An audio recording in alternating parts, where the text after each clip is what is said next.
Halo pemirsa, apa kabar? Senang sekali saya Astia Dika bisa kembali menemani Anda di sebuah program talk show yang syarat informasi inspiratif, apalagi kalau bukan bincang sehati.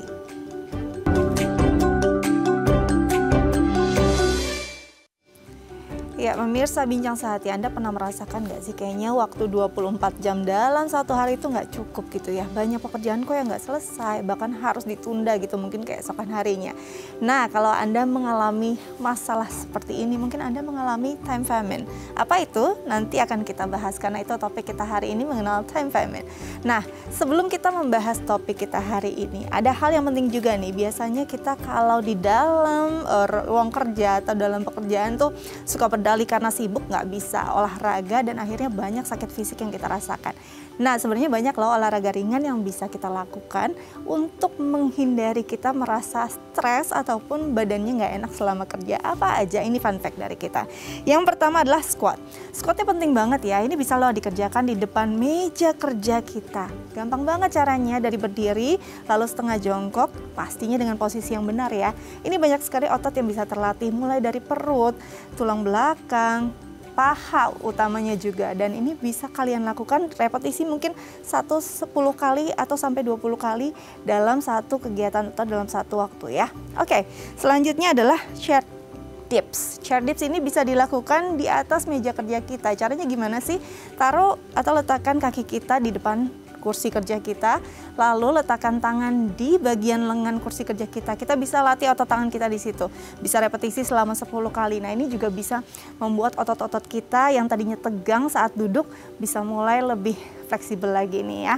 Oke, selanjutnya adalah jalan kaki. Nah, penting nih jalan kaki. Apa sih yang bisa dilakukan? Jalan kaki di mana gitu kan ya. Jalan kaki kan soalnya di dalam ruang kantor susah, nggak apa-apa. Bisa kok main sebentar ke ruangan temannya mungkin ya. Tapi tetap jaga jarak juga karena lagi social distancing. Ini jalan-jalan sebentar, mungkin jalan kaki sekitar 30 langkah dalam waktu 2 jam sekali. Ini juga bisa membuat otot kaki kita yang tadinya hanya duduk saja, yang tadinya mungkin kadang kesemutan gitu ya atau kram, bisa dilatih, dan kita juga bisa refreshing juga karena nggak di depan komputer terus. Oke, selanjutnya adalah angkat beban. Angkat bebannya kayak apa nih? Kita bisa pakai dumbbell kok. Dumbbell yang nggak terlalu berat aja ya, bisa 1 kilogram untuk 2 tangan. Ini bisa membuat otot kita juga terlatih gitu ya. Otot tangan kan biasanya ngetik aja nih, capek gitu. Nah, ini membuat kondisinya tuh kerasa pegal mungkin ya di area tangan. Bisa menggunakan dumbbell untuk angkat beban pelan-pelan. Ini juga bisa melatih otot halus kita agar bisa membuat tangan kita lebih ramping. Jadi nggak cuma kita bisa menghilangkan stres karena kerja, tapi kita juga bisa menuju body goals kita ya. Oke, yang selanjutnya adalah peregangan pinggang. Aduh, penting banget nih. Berapa lama sih kita bisa duduk dalam satu hari nih saat kita di kantor? Bisa 8 jam. Wow, luar biasa. Kita bisa mulai nih peregangan pinggang kita yang tadinya tense banget gitu ototnya karena di depan komputer. Ini bisa kita mulai gerakan kanan kiri gitu ya. Nah, ini benar-benar bisa membuat otot-otot kita terasa lebih fleksibel. Nanti kita lanjut lagi, kita akan bahas bersama pakarnya, bahkan mungkin kita akan latihan caranya yang benar tuh seperti apa ya. Tapi kita harus jeda dulu, jangan kemana-mana, tetap bersama kami di Bincang Sehati.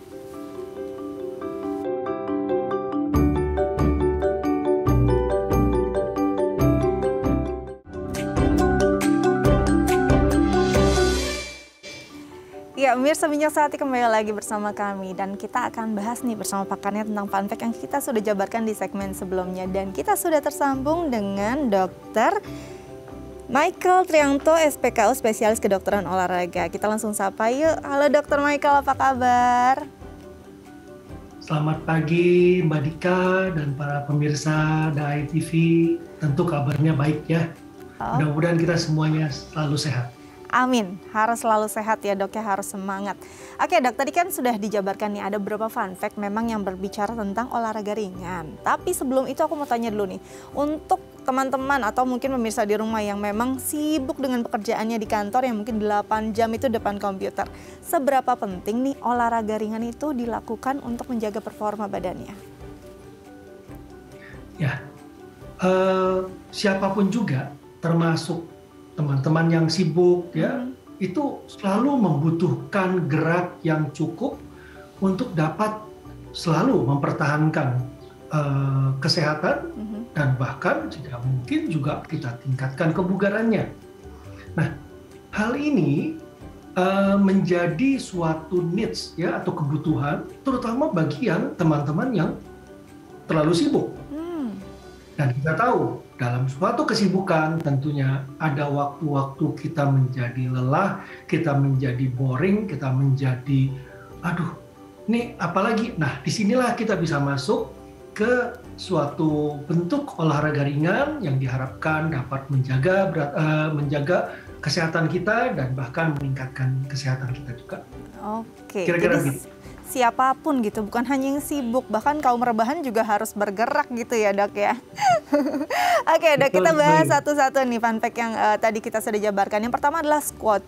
Kita taunya squat itu berdiri setengah jongkok begitu ya. Apakah itu gerakan yang benar dan sebenarnya ini efeknya secara positif untuk badan apa aja sih dok? Ya, tadi saya sudah lihat Mbak Dika ada tayangkan gambar seorang pria melakukan squat di kantor gitu ya. Memang benar, posisinya adalah kedua kaki terbuka selebar bahu, kemudian melakukan sedikit melipat kedua lututnya ya dengan pandangan ke depan ya. Dan itu dapat dibantu dengan menyeimbangkan tubuhnya tadi dengan kedua tangan dijulurkan ke depan. Ke depan begini ya dok ya? Ya betul, jadi persis seperti yang gambar ditayangkan di sini ya. Dan dalam hal ini dapat kita gunakan juga meja ataupun kursi ya sebagai untuk menjaga keseimbangan karena tidak semua orang mampu melakukan ini. Sebagai penopang begitu ya? Betul, dan ini kita lakukan beberapa kali gerakan yang kita sebut repetisinya ya. Berapa? 5 sampai 10 atau berapa kemampuannya gitu ya. Dan dilakukan itu secara bertahap. Ya, jangan wah begitu ngelihat tayangan ini langsung melakukannya 50 kali ya. Setelah itu dijamin besok dijamin itu bangun gitu ya? Dengan keluhan. Pahanya itu menjadi pegal ya. Nah, kenapa? Karena di sini kita melatih otot-otot tungkai atas ya. Jadi paha ya bagian depan itu quadriceps dan bagian belakang hamstring itu akan mengalami kontraksi yang berlebihan, asam laktat tertinggal di situ dan itu akan menjadikan pegal. Nah, saya mungkin dapat contohkan sedikit ya, ada beberapa hal yang saya ikut ini ya, pindah ya. Nah, misalnya seperti begini, kita menggunakan kursi ini ya, dan kursi ini menjadi base daripada gerakan kita. Kedua kaki tadi akan terbuka selebar bahu, kemudian kita bangun. Kemudian turunkan. Ya, nah, kalau masih baru boleh begini, gitu ya. Tapi kalau yang lebih baik, ya lebih mampu, nah kita usahakan ini punggung dan pinggang kita itu lurus. Dan target kita adalah kursi ini. Ya, kira-kira begitu. Benar-benar harus dengan kondisi yang tepat dan posisi yang tepat ya dok ya? Betul sekali. Satu hal yang harus diperhatikan pada saat melipat lutut tadi, proyeksi dari lutut kita tidak boleh melebihi ujung jari-jari kaki kita. Itu karena akan menimbulkan pressure berlebihan pada lutut. Jadi, bila mana yang bersangkutan, teman-teman yang mendengar ini di kantor melihat, gampang itu melakukannya. Ya. Namun, sudah punya masalah dengan lutut, hati-hati ya. Jangan dipaksakan sampai sedalam mungkin. Kira-kira gitu. Jadi memang harus dengan cara yang tepat karena kalau enggak justru nanti ada cedera di bagian lain, ini yang mengkhawatirkan dan juga sesuai kemampuan repetisinya ya dok ya. Dok, selanjutnya ada chair dips. Ini bagaimana dok cara melakukannya yang tepat dan benar? Nah, coba kita lihat nanti ya di gambar nanti itu akan ditunjukkan bahwa seorang pria itu melakukan chair dips atau dips di kursi itu menggunakan kursi kantor begini bisa ya, ataupun kursi di rumah. Tapi sofa tidak bisa, maaf, karena terlalu rendah, dan ya? terlalu empuk sehingga tidak ada tahanannya. Ya. Nah, di sini harus diperhatikan. Jangan langsung melihat, oh begitu caranya gitu ya, kakinya dijulurkan sejauh mungkin. disinilah hukum-hukum fisika, biomekanik itu berlaku. Semakin jauh suatu jarak dari tumpuan, maka bebannya menjadi lebih besar. Saya akan coba perlihatkan yang mudah, ya. Yang mudah ya, Dok, seperti ya. ini. Oke. Ya, kita tetap akan menggunakan kursi ini. Kemudian kita angkat saja ini. Oke. Nah, perhatikan punggung itu dan dada itu usahakan setegak mungkin. Nah, ini yang paling mudah. Karena apa? Karena tumpuan kita adalah kedua kaki menapak pada lantai saja, tidak jauh. Tapi kalau sudah lebih ahli, nah tentunya lebih jauh itu no problem. Kira-kira begitu. Jadi sebenarnya poin penting saat kita melakukan olahraga adalah kita harus tahu ya kapasitas diri kita ya, Dok. Jangan sampai kita memaksakan diri justru nanti malah jadi kondisinya bukan sehat malah sakit gitu ya, Dok ya. Tepat sekali Mbak Dikma. Ya, jadi harus mengetahui skill kita sampai di mana, kemampuan kita sampai mana. Nah, yang menjadi masalah bahkan ironis gitu ya, pada saat seorang lagi begitu semangat karena menemukan pencerahan, oh kalau itu olahraganya mudah sekali gitu ya, tapi berat dia 120 kilo. Wow. Langsung melakukan gerakan-gerakan ini, ya, sebanyak-banyaknya. Nah, hal ini menjadi kontraproduktif karena setelah itu sakit dan besok tidak bisa kerja. Setelah itu, sorry, saya nggak mau lakukan lagi, kapok saya. Nah, ini jangan sampai itu terjadi, lebih baik secara bertahap. Kira-kira begitu. Yes, karena memang kalau yang berat badannya di atas atau mungkin ada obesitas, low impact akan lebih efektif begitu ya, Dok ya. Nah, Dok, selanjutnya adalah jalan kaki nih, Dok. Kadang-kadang mungkin bingung ya, jalan kaki di mana, area kantor kan kesana kesini aja. Apa yang bisa dilakukan, aktivitas berjalan kaki yang bisa dilakukan di dalam kantor kita? Apakah memang harus keluar dulu, atau mungkin bisa sebenarnya sambil kita bersua dengan teman-teman di desk lain atau di divisi lain nih, Dok?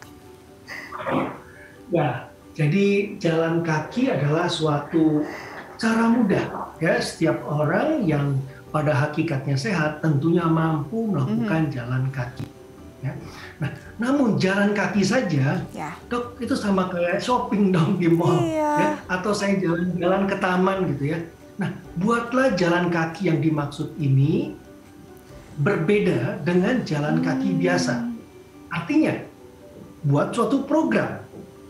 Ya, artinya saya mau jalan keliling kantor saya itu 30 menit sesuai dengan apa yang diminta atau dianjurkan oleh WHO, 150 menit per minggu, berarti satu hari kerja saya 30 menit itu sudah cukup. Nah, namun jalannya bagaimana? Jalan santai atau jalan apa? Saya anjurkan jalan terburu-buru seakan-akan kita mau ke kamar kecil.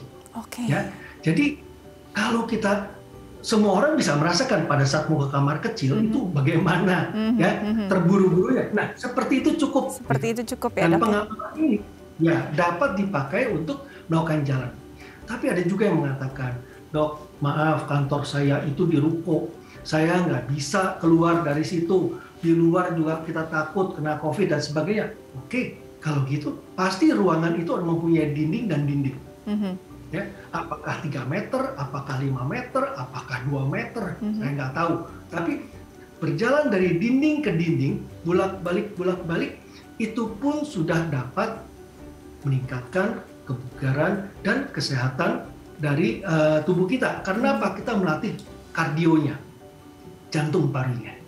Tekanan darah akan turun, kolesterol juga akan menjadi lebih normal, gula darah pun dapat terkontrol. Kira-kira begitu. Ternyata nggak ada hambatan kok. Walaupun ruangnya kecil, ruangnya sempit, masih ada cara saat kita memang niat. Nah, kalau ini 30 menit, saya boleh tanya singkat, Dok. 30 menit bisa akumulatif kah atau dalam satu masa tertentu? Harus dilakukan secara non-stop? Saya lebih suka 30 menit itu benar-benar utuh 30 menit. Ya? Ya. Namun, zaman sekarang itu semua boleh dicicil, Mbak. Ya. Mau belanja dicicil 3 kali gitu kan. Nah, kalau ini kita juga bisa cicil 3 kali dalam satu hari, totalnya 30 menit ya 10 menit, pagi 10 menit, sore 10 menit. Malam misalnya seperti itu, no problem. Tapi kalau bisa butuh 1 kali Wah, seneng banget sih kalau semuanya bisa dicicil, apalagi kalau mungkin yang sibuk, yang waktunya nggak banyak gitu ya, jangan sampai nanti bosnya nyariin kemana nih 30 menit gitu ya dok ya. Oke, selanjutnya nih dok, kita akan tanya lagi tentang angkat beban. Boleh nggak sih kita angkat beban, mungkin di kantor angkat bebannya tuh yang bisa dilakukan sejauh mana? Bebannya juga berapa banyak mungkin atau berapa kilo nih untuk dumbbell yang bisa kita lakukan saat bekerja? Tentunya bagi teman-teman yang memang sudah terbiasa berlatih di gym ya, itu sudah mempunyai ukuran tersendiri. Namun dari sekian banyak masyarakat di Indonesia ini yang berolahraga itu hanya sekian persen, jauh lebih sedikit ya. Dengan demikian kita harus bicara secara umum. Bagi yang sudah tahu, silakan melakukan angkatan sesuai dengan kemampuannya. Namun bila mana yang tidak pernah, lakukanlah mulai dengan yang paling ringan. Ya. Dan kalau kita melihat tayangan ini menggunakan barbel sebesar itu, terkadang, terutama untuk teman-teman yang putri, ya, mengatakan, wow dok, itu saya nggak kuat. Aduh, saya bisa jadi bodybuilder itu. No, tidak sampai seperti itu. Namun, apakah kita harus mengangkat seberat itu? Saya jawab tidak. Lakukanlah dengan apa yang ada di sekeliling Anda. Nah, kebetulan saya mempunyai setting dari meja ini, dan kita dapat menggunakan ini paling mudah, paling sering, ya kan? Dapat juga melakukan seperti itu. Atau seperti gini. Yang pasti kita harus mengetahui teknik yang benar. Ini untuk melakukan latihan apa? Latihan otot bicep. Ya, otot bicep itu di sini. Dengan demikian otot lain harus difiksir dan tidak boleh bergerak. Karena itu ini harus fix. Gerakannya hanya seperti ini. Ya, otot tricep berarti kita harus tahan ini seperti ini. Nah, dok, tapi ini kalau di kantor, kalau saya lagi shopping bagaimana? Kalau saya lagi belanja gimana? Nah, kita dapat menggunakan ini. Ini cara yang sama. Kayaknya saya mau coba nanti pas shopping nih, dok. Seru banget ya shopping sambil olahraga. Jadi kayaknya nggak terlalu merasa bersalah bahwa ini aktivitas yang membuang uang dan buang waktu gitu ya dok ya. Oke, yang terakhir nih dok adalah perenggangan pinggang. Peregangannya seperti apa sih? Kalau mungkin saya biasa melakukan sampai berbunyi gitu ya. Apakah itu benar gitu dok? Apakah itu peregangan yang benar dan tepat? Ya, tujuan dari peregangan adalah kebalikan daripada latihan-latihan yang tadi sudah kita lakukan. Dengan berjalan membuat otot berkontraksi, ya. Dengan melakukan angkatan beban itu juga kontraksi, melatih otot lengan dengan dips ataupun dengan squat tadi juga kontraksi. Nah kalau sudah kontraksi otot menjadi kaku, pegal, dan besoknya itu merasa tidak nyaman. Karena itu latihan penguatan harus disertai dengan latihan peregangan. Nah peregangannya diantaranya adalah pinggang. Mengapa? Karena pinggang adalah tempat bertumpunya berat badan ya atau bobot dari torso ya dari tubuh bagian atas ke situ, dan gerakannya selalu melibatkan pinggang, sehingga tayangan yang ditayangkan pada saat ini untuk fun fact itu juga boleh ya. Namun kalau di kursi bagaimana ya, gampang juga. Jadi seperti begini, kita silangkan kakinya, tahan ini pegangan atau armrestnya, tarik. Ya, yang penting adalah tubuh kita harus tegak. Yang lain tidak boleh bergerak, ya, hanya untuk pinggang saja. Kemudian dibalik begini. Ada yang mengatakan seperti yang Dika katakan, ya harus sampai bunyi. Iya, tidak harus. Sih? Karena ada bagian-bagian tubuh yang dapat berbunyi dengan mudah, misalnya jari-jari, seperti ini ya dok, leher, ya. Dan ada orang-orang yang memang dengan mudah membunyikan itu, namun ada juga yang tidak bisa. Karena tujuan kita peregangan adalah untuk memanjangkan otot-otot yang sebelumnya sudah bekerja, maka tidak ada ketentuan harus bunyi. Ya. ini. Tapi kalau itu terjadi dan itu menimbulkan rasa nyaman, itu boleh dilakukan selama tidak berlebihan. Namun bila mana pada saat dilakukan menimbulkan nyeri, nah tolong dihentikan kebiasaan tadi. Oke, jadi intinya gitu. Saat menimbulkan rasa nyaman, it's okay. Berarti kemungkinan apa yang kita lakukan sudah dalam posisi dan cara yang benar. Tapi kalau ada rasa nyeri, ini harus dilihat lagi nih, sudah benar atau belum, dan jangan diteruskan gitu ya Dok ya. Oke Dok, terima kasih banyak sudah berbagi bersama kami di Bincang Sehati. Terus jaga kesehatan Dok ya, biar bisa terus berbagi inspirasi. Oke, terima kasih banyak Dok. Nah pemirsa, bagaimana tips dari dokter tadi mungkin sudah dicatat dan bisa langsung dipraktikkan ya hari ini. Nanti kita akan bahas topik kita hari ini lebih lanjut lagi. Tapi kita harus jeda dulu, jangan kemana-mana, tetap bersama kami di Bincang Sehati.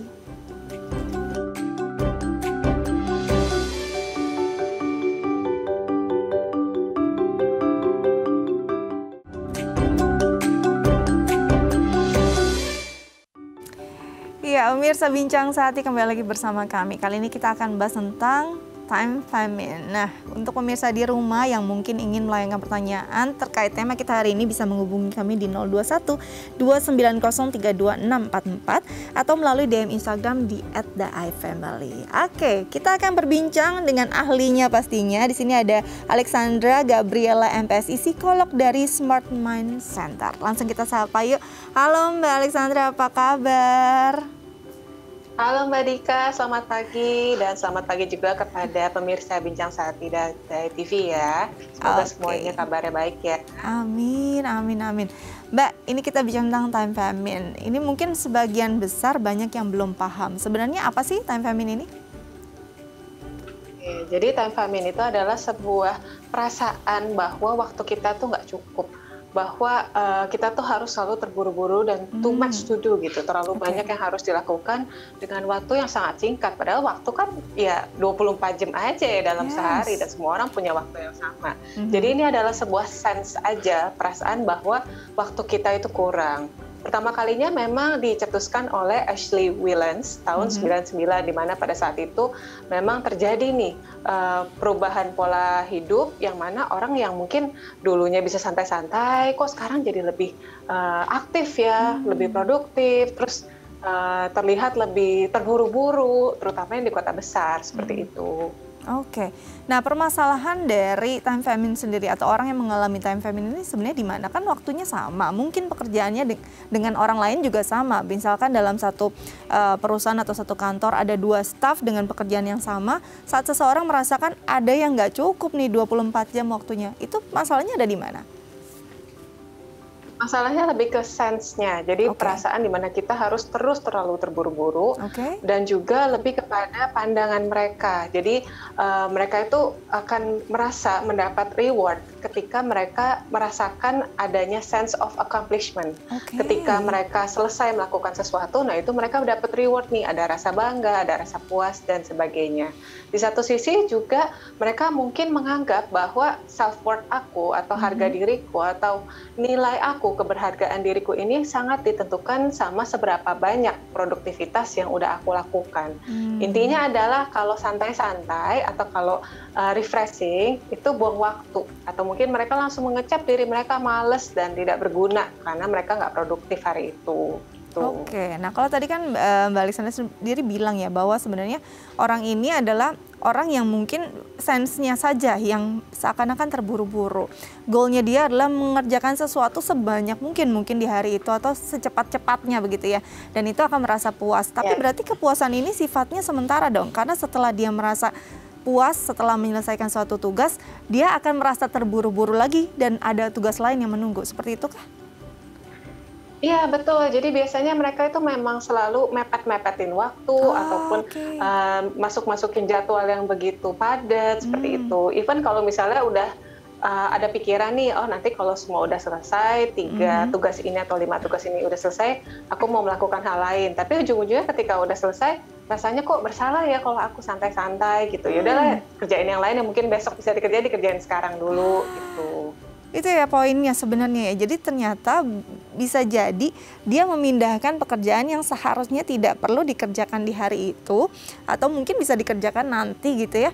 dia masukkan semua karena tidak merasa produktif gitu ya Mbak. Lalu apa dong yang harus dilakukan? Apakah orang-orang yang mengalami time famine ini sadar bahwa dia dalam kondisi tersebut?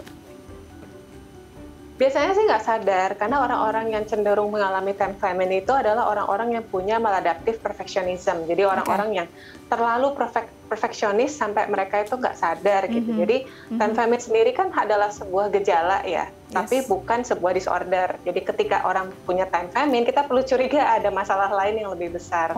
Salah satunya adalah maladaptive perfectionism, atau di lain halnya adalah obsessive thinking nih, orang-orang yang punya masalah obsessive thinking yang terus-menerus kalau ada satu masalah belum selesai, ya dia akan mikirin masalah itu terus, harus dikerjain saat itu.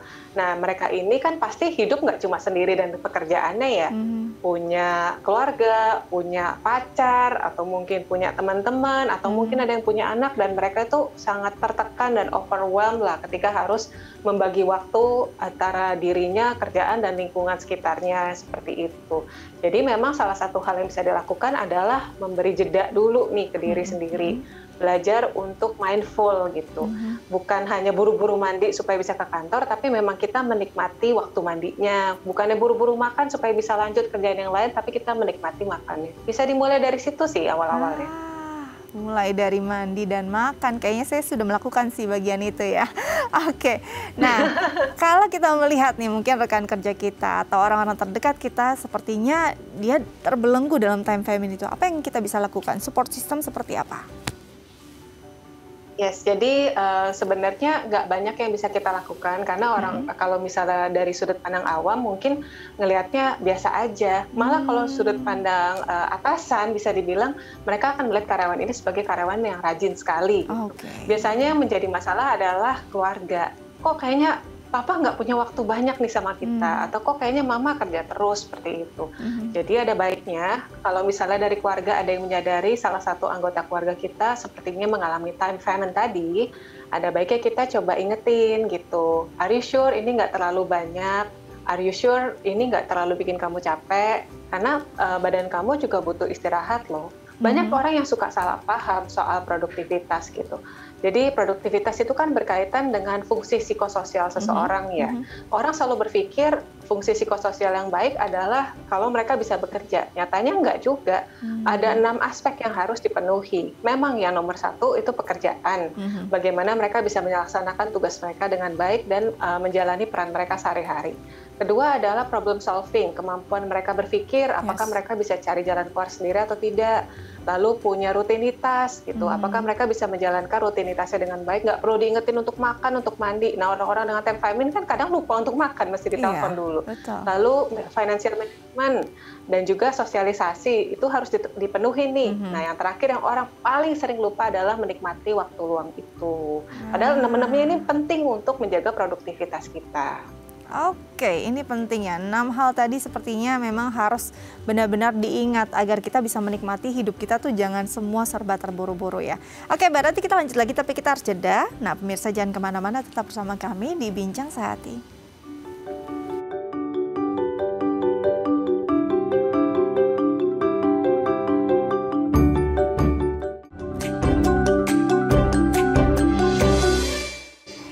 Ya pemirsa, kembali lagi bersama kami di Bincang Sehati. Kalau ada yang ingin menanyakan terkait tema kita hari ini bisa lo menelpon kami di 0212903244 atau bisa DM ke Instagram kami di @ifamily. Kita lanjut lagi bersama Mbak Alexandra. Mbak masih bersama kami Mbak? Halo. Oke, siap. Tadi kita sudah ngobrol tentang time famine. Nah ini sebenarnya bicara tentang kondisi ini, seberapa penting skala prioritas itu diterapkan untuk orang-orang yang memang sedang terjebak dalam time famine? Ya, itu pertanyaan yang bagus sekali ya. Jadi orang-orang yang terjebak dalam time famine biasanya mereka tuh nggak paham prioritas mereka itu apa. Semuanya terasa urgent, semuanya terasa penting. Jadi mulailah dengan menuliskan dulu nih apa aja sih yang prioritas untuk aku, mana yang lebih penting, mana yang masih bisa ditunda atau tidak perlu dikerjakan, seperti itu. Jadi terutama kan bagi orang-orang yang time famine, mereka itu biasa mengorbankan waktu mereka sendiri. Nah, sekarang belajar, waktuku adalah yang prioritas. Nomor 2 apa, nomor 3 apa, itu terserah masing-masing ya kebutuhan. Tapi ketika kita udah mulai coret-coret, kita bikin skala, kita bikin urutannya secara sistematis dan perencanaannya, kita akan bisa melihat nih mana yang penting dan mana yang sebenarnya bisa diabaikan gitu. Oke, jadi penting banget nih skala prioritas, kita lihat mana yang paling penting gitu ya, dicatat satu persatu kalau memang belum bisa sistematis secara anual gitu ya, dicatat satu persatu, bisa dilihat mana yang paling penting, mana waktunya juga mungkin kita perlu ada waktu luang untuk dinikmati, itu juga harus jadi bagian prioritas juga dalam hidup kita ya Mbak ya, nggak semua kerja melulu. Oke, Mbak, sebenarnya dampaknya apa sih saat orang nih terjebak terlalu lama dalam time famine? Seperti apa nanti kondisi psikologisnya? Mungkin banyak yang paham soal istilah burnout ya. Jadi daripada kita ngomongin yang jauh-jauh udah sampai tahap depresi kah atau kecemasan kah, yang biasanya sering terjadi adalah burnout gitu. Orang akan menganggap burnout itu sebuah kondisi di mana mereka itu cuma kecapean kerja. Padahal sebenarnya kecapean kerja sendiri itu kan suatu hal yang nggak sehat ya. Nah, kalau udah terjadi burnout, biasanya kerjaan terbengkalai, misalnya karena terlalu capek atau malah sakit-sakitan. Nah, sakit-sakitan yang berulang, misalnya tiap kali mau meeting kok sakit mahnya kambuh. Nah, hati-hati, itu juga bisa berkembang jadi psikosomatis begitu. Intinya adalah mempengaruhi kecemasan kita dulu. Untuk yang jauh-jauhnya sih bisa jadi depresi kah, atau bisa jadi ada masalah-masalah lain. Tapi 3 hal ini yang biasanya urutan awalnya, burnout, kecemasan, psikosomatis, biasanya seperti itu. Nah, ini nih yang penting sekali nih saat kita bicara tentang kondisi, kok biasanya kalau lagi di rumah fine-fine aja gitu ya, tapi pas kita mulai mau meeting kok mulai udah mau mulai ada pekerjaan baru nih, udah deket deadline, mulai sakit kepala gitu. Ini mulai kita harus lihat apakah benar nih kondisinya, apakah benar cara kita mengatur pekerjaan kita setiap hari. Ini perlu jadi fokus kita juga ya. Nah, apa sih Mbak kegiatan yang mungkin bisa mendistract atau paling tidak membuat kita lebih nyaman saat kita sudah sadar, oh ternyata selama ini nih saya terjebak dalam time famine, saya sudah bikin skala prioritas. Kegiatan apa yang bisa kita masukkan untuk membuat kondisi yang tadi mungkin burnout bisa lebih rileks?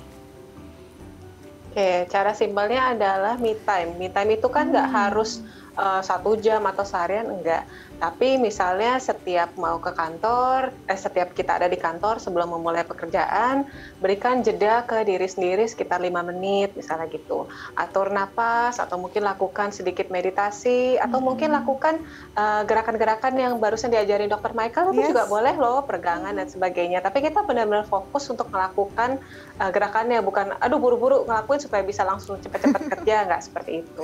Lalu jangan lupa juga makan siang ya, waktu makan siang. Kita dikasih waktu 1 jam itu pasti ada alasannya kok kenapa istirahat itu 1 jam. Terus buat orang-orang yang mungkin beragama Muslim bisa sholat 5 waktu dengan tepat waktu gitu, karena sholat 5 waktu kan juga memberikan jeda ke diri sendiri ya, memberikan waktu kita untuk diri sendiri untuk bergerak dan bisa mengafirmasi hal-hal yang positif seperti itu. Itu sih cara simpel yang bisa dilakukan sehari-hari. Lebih jauh lagi mungkin bisa join kayak semacam meditasi ataupun yoga gitu. Oke, itu yang penting nih, karena jangan sampai mau squat aja masih buru-buru, yang ada bukannya sehat tapi cedera gitu ya. Saking buru-burunya. Atau mungkin kita bisa memulai pekerjaan hari itu dengan silent sitting, kita dengarkan lagu-lagu yang membuat kita rileks gitu ya. Kita juga latih pernafasan, benar nggak sih Mbak kayak gitu? Itu bisa jadi suatu hal yang membuat kita lebih rileks. Jadi intinya sebenarnya orang yang dalam kondisi time famine ini jauh dari kata rileks. Begitukah? Iya, betul. Relax atau istirahat atau mungkin senang-senang adalah malas. Jadi mereka selalu punya pikiran seperti itu. Intinya nggak bisa santai deh gitu. Nah, ada yang bilang bahwa sampai saat dia tidur pun dia berpikir, ini apakah kondisi yang terjadi saat seseorang memang tadi terjebak dalam time famine, sampai tidur pun terganggu karena dia nggak punya waktu lagi, kayaknya 24 jam itu kalau bisa dia nggak tidur gitu. Gimana Mbak? Betul. Betul, jadi banyak juga yang sampai membawa pekerjaannya walaupun barang-barang yang ditinggal di kantor, tapi pikiran untuk menyelesaikannya itu dibawa sampai rumah sampai tidur gitu. Jadi mungkin mereka berpikir besok pagi ada presentasi nih, aku mau sambil latihan dulu. Nah sebelum tidur, mereka sambil ngebayangin aku ngomong apa, aku akan menjawab apa dan sebagainya. Kalau sesekali bolehlah, karena biar gimana kan ketika kita sebelum tidur kita mempersiapkan diri, mempersiapkan mental itu adalah masa-masa yang paling bagus ya untuk bisa menyiapkan diri kita secara emosional dan mental menghadapi tantangan esok hari. Tapi kalau terlalu sering dan sebenarnya nggak terlalu bermakna, kayak misalnya oke, besok pulang kerja mau belanja dulu deh, kayaknya di rumah tadi aku lihat apa aja yang kurang, itu kan sebenarnya masih bisa dilihat ya besok paginya apa aja dikurang, dicatat, terus baru nanti setelah pulang kerja belanja gitu. Seru banget tuh kalau belanja, aku suka. Oke, Mbak, boleh nggak sih kita strict juga pada waktu kerja? Mungkin kita menginformasikan pada orang, ada juga kan beberapa orang yang bilang bahwa saya bisa dihubungi masalah pekerjaan dari jam sekian sampai jam sekian.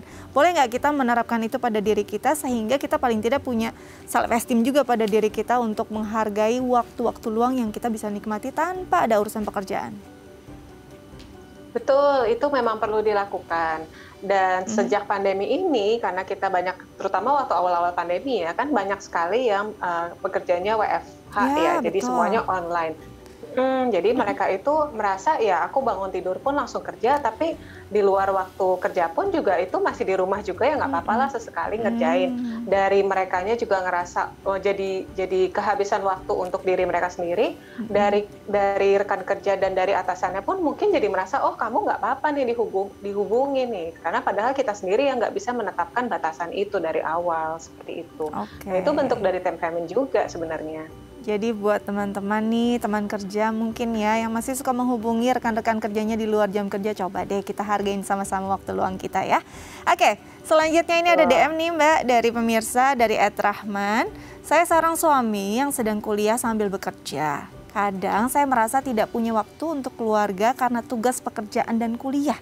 Bagaimana ya caranya membagi waktu yang baik? Oke, ini sambil kerja, sambil kuliah, sambil bagi waktu sama keluarga nih Mbak, gimana caranya? Oke, jelas kebayang ya ribetnya gimana, sibuknya seperti apa, udah sambil kerja, sambil kuliah, dan jadi seorang suami dan bapak juga gitu. Jadi pertama-tama mungkin kita perlu lihat ya, adakah fasilitas atau media yang bisa kita pakai untuk memudahkan hidup kita untuk bisa memaksimalkan waktu kita dengan baik. Kalau misalnya ada, walaupun kita harus spend sedikit ya nggak masalah, yang penting kita bisa punya waktu berkualitas dengan orang-orang terdekat, kita bisa enjoy masa kuliahnya, enjoy masa kerjanya, seperti itu. Jadi intinya adalah kita fokus pada kualitas waktu. Bila ada bantuan ataupun media yang bisa dilakukan, ya itu dipakai gitu. Lalu yang kedua yaitu tadi membuat jadwal, karena jadwal itulah yang paling penting dan strict lah, walaupun bisa fleksibel, tapi jangan sampai kita mengalahkan waktu kita untuk istirahat, untuk olahraga, untuk main sama keluarga, untuk sama anak. Kita kalahkan hanya untuk nyelesain pekerjaan gitu. Mereka semua punya porsian yang sama gitu. Oke, jadi memang harus ada porsi-porsinya, harus benar-benar semua menjadi prioritas, tapi ada skala prioritas mana dulu yang harus dikerjakan. Jadi nggak semuanya ditumpuk, akhirnya pusing gitu ya. Mbak, kapan sih kita harus minta bantuan tenaga profesional saat kondisinya kita sudah tidak bisa handle semuanya sendiri gitu ya? Sudah dibuat skala prioritas, sudah dibuat semua, mungkin tadi sudah tips-tipsnya sudah dilakukan, tapi kok masih saya merasa terburu-buru dan kelelahan. Perlukah kita menuju ke tenaga profesional? Ya, kuncinya itu tadi Kak. Jadi kalau udah ngerasanya kok kayaknya sesek banget ya, nggak bisa napas setiap kali ngerjain sesuatu, kok kayaknya nggak kelar-kelar, terus merasa tertekan sama waktu, kayaknya ngejalanin hari udah mulai kepikiran, kok kayaknya tiap hari gini-gini aja ya, kok kayak cuma lari di hamster wheel gitu, di roda hamster doang, nggak ada ujungnya, terus-terusan seperti ini. Jangan nunggu sampai ada kecemasan, jangan nunggu burnout, segera cari profesional untuk bantu kita melatih diri kita seperti itu.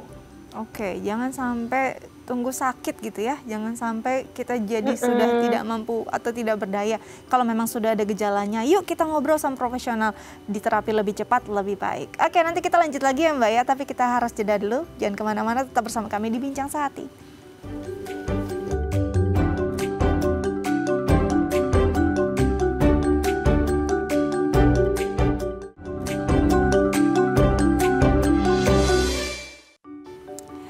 Ya, pemirsa Bincang Sehati kembali lagi bersama kami. Kita masih membahas tadi tentang time famine. Nah, sebenarnya intinya adalah bagaimana kita mengelola waktu kita, mengelola emosi kita juga dalam satu hari agar tidak terus merasa terburu-buru akhirnya jadi kelelahan. Nah, kita akan ngobrol lagi nih. Ada beberapa tips tentang manajemen waktu yang sehat. Kita akan ngobrol dan konsultasi juga dengan Mbak Alexandra. Halo Mbak. Oke. Halo. Siap nih, kita akan ngomongin manajemen waktu. Kalau tadi bicara tentang time famine, ya masalahnya sebenarnya kita harus bisa punya manajemen waktu yang sehat ya kan. Nah, yang pertama ini adalah meregulasi emosi, memvalidasi emosi kita setiap hari. Seberapa penting ini posisinya saat kita harus memulai memanage waktu kita? Itu memang langkah awal ya, karena balik lagi untuk orang-orang yang punya time famine itu mereka terus merasa terburu-buru dan mereka merasa cemas, nggak bisa menyelesaikan semuanya dengan baik. Nah, rasa terburu-buru dan rasa cemas itu kan balik lagi itu adalah emosi ya. Jadi latihan-latihan regulasi emosi seperti menarik napas dalam, atau mungkin bisa bernapas dalam 3 kali, atau mungkin menghitung napas kayak misalnya aku mau hitung 3, 5, 3 tarik, tahan 5 hitungan, lalu buang lagi 3 hitungan seperti itu bisa membantu. Paling tidak kita bisa ngerem sebentar. Atau at least minum deh sementara kalau udah mulai ngerasa terburu-buru, tutup dulu, ambil air hangat, minum, atau ambil teh, minum pelan-pelan seperti itu. Jadi penting sekali sebenarnya mengambil jeda di saat kesibukan kita sedang tinggi gitu ya. Dan memvalidasi perasaan juga kalau memang lelah harus akui kita lelah gitu ya. Jadi jangan sampai denial. Dan ini kondisinya akan membuat kita makin buruk. Oke, selanjutnya adalah menentukan skala prioritas. Tadi kita sudah bahas, tapi mungkin kita bisa ulang lagi. Sebenarnya skala prioritasnya harus ditentukan sebenarnya mana sih yang paling penting. Kalau misalnya esensinya pekerjaan, apa yang harus diutamakan? Jelas yang diutamakan diri sendiri ya. Yes. Kalau kita sampai mengalahkan waktu makan, waktu istirahat untuk bekerja, ketika kita sakit kerjaan juga terbengkalai gitu. Betul. Itu cuma sebuah waktu yang tertunda aja. Istirahatnya mau sekarang apa mau nanti, seperti itu. Dan seperti yang tadi saya bilang ada 6 aspek dalam fungsi psikososial. Nah, itu mungkin boleh dibikin ya jadwalnya. Ke-6-6-nya itu kalau perlu, kalau bisa ya semuanya harus dilakukan gitu. Kalaupun sampai kita ngerasa aku harus produktif, nggak istirahat sama sekali, anggaplah menikmati waktu luang dan istirahat itu adalah tugas kita loh untuk menjaga kesehatan mental kita. Oke, jadi sebenarnya selain kita menentukan skala prioritas, kita juga harus merevisi lagi ya target-target kita dalam pekerjaan atau dalam hidup kali ya Mbak ya. Kadang-kadang kita memberikan target terlalu tinggi nggak sih untuk hidup kita? Ya, kadang seperti itu. Malah kadang mungkin nggak, walaupun misalnya target jangka panjangnya belum kelihatan, tapi at least perasaan aku harus nyelesain semuanya itu muncul gitu. Kadang-kadang memang nggak berkaitan dengan target-target yang mau kita capai di masa depannya, tapi yang di masa sekarang kayak ditumpuk semuanya jadi satu gitu. Oke, jadi itu yang benar-benar harus dipikirkan targetnya seperti apa, lalu skala prioritasnya seperti apa. Yang terpenting bahwa tadi sebenarnya Mbak Alexandra bilang sendiri, yang jadi prioritas utama tuh diri sendiri. Kalau kitanya nggak sehat, gimana mau mengerjakan semuanya, yang ada berantakan gitu ya Mbak ya. Oke, selanjutnya adalah berani untuk menolak atau mengatakan tidak. Nah, ini apa nih? Kondisi semacam apa saat kita memang punya hak untuk menolak dan berkata tidak? Kita kan belajar dari melihat ya, jadi ketika kita mungkin sebenarnya orangnya cukup sehat untuk membagi waktu kita, tapi kita mungkin bekerja atau punya rutinitas yang sehari-harinya juga ketemu sama orang-orang yang rush gitu. Sehari-harinya ketemu rekan kerja yang perfeksionis, ataupun ketemu rekan kerja yang benar-benar workaholic, dan punya atasan juga workaholic, dan kita dituntut untuk terus ngikutin standarnya mereka. Kita akan terbawa. Makanya kalau misalnya kita pun menyadari aku udah terlalu lelah, aku udah terlalu capek, dan ini nggak sehat, kita perlu bilang tidak, kami nggak bisa dulu nih, atau saya nggak bisa dulu, atau udah terlalu banyak. Hal-hal itu perlu didiskusikan seperti itu. Oke, jadi memang harus kita lihat juga konteksnya seperti apa. Kalau memang ini sudah di luar kemampuan atau batas waktu kita, batas kekuatan kita gitu ya. Kekuatan orang kan beda-beda gitu ya. Juga batas mungkin pikiran kita, ini boleh loh kita menolak atau mengatakan tidak. Bukan berarti semua yang bos kita minta, sorry bos nggak bisa. Itu nggak juga ya. Itu namanya beda lagi gitu ya, minta privilege lebih. Oke, selanjutnya adalah menggunakan media yang bisa membantu. Media apa sih yang bisa membantu dan aplikasinya seperti apa sebenarnya? Misalnya kayak untuk bikin penjurnalan, pasti ada aplikasinya sendiri. Atau mungkin bikin penjadwalan, kita bisa gunakan aplikasi itu juga. Atau mungkin media-media untuk bantu kita mengatur waktu, atau media yang bisa bantu kita latihan gitu, mengingatkan. Kayak misalnya ini udah jamnya untuk makan ya, ada alarmnya. Ini jamnya untuk olahraga, ada alarmnya. Atau mungkin yang disesuaikan dengan kebutuhan. Saya rasa apapun ya tugas kita, kalau kita cari di Play Store misalnya, itu ada saja aplikasi yang bisa bantu seperti itu. Misalnya bikin desain PowerPoint, kita bisa bikin manual, tapi kita bisa beli juga yang bagus, yang rapih dari media sosial ataupun dari media-media lain gitu. Jadi jangan ragu untuk spend sedikit, tapi kita bisa memaksimalkan waktu yang lebih berkualitas di hal lain seperti itu. Oke. Baik, itu tadi semua tips tentang manajemen waktu. Tapi mungkin aku mau tanya sedikit nih Mbak ya, secara singkat. Apakah memang time famine hanya bisa dirasakan oleh orang-orang yang sibuk bekerja? Sedangkan apa kabar dengan ibu rumah tangga yang sebenarnya juga punya pekerjaan yang banyak? Bisa nggak sih mereka terjebak dalam kondisi ini? Pasti, karena ibu rumah tangga itu tugasnya 24 jam. Itu bahkan yang pandangan yang suka orang salah paham ya, seakan-akan wanita karir itu lebih produktif sibuk daripada gitu ya? Ibu rumah tangga. Nyatanya tidak. Padahal ibu rumah tangga itu yang menjadi melakukan semua tugasnya gitu, dari ngitung keuangan keluarga, nyiapin makanan, ngurusin anak, antar jemput anak, ngajar anak, belum ngurusin suami, belum bayar tagihan rumah, ngatur semuanya. Jadi ibaratnya semuanya itu dilakukan dan itu bisa dirasakan juga. Nah, ini dia nih yang penting. Jadi bukan cuma yang sibuk di kantor aja ataupun wanita karir, ibu rumah tangga juga bisa terjebak time famine. Jadi harus hati-hati, harus ambil waktu rehat sejenak untuk me time. Mbak, terima kasih banyak ya sudah berbagi bersama kami di Bincang Sehati. Tetap jaga kesehatan, semoga bisa terus menginspirasi orang banyak. Oke, bagaimana pemirsa? Semoga tips yang kita bagikan hari ini bisa berguna dan diaplikasikan untuk kehidupan Anda. Jangan lupa untuk selalu menyaksikan Bincang Sehati dari Senin hingga Jumat live jam 10 pagi. Dan kalau mungkin ada masukan atau saran bisa langsung loh diluangkan atau dilayangkan ke akun sosial media kami. Saya Astia Dika pamit undur diri, sampai jumpa.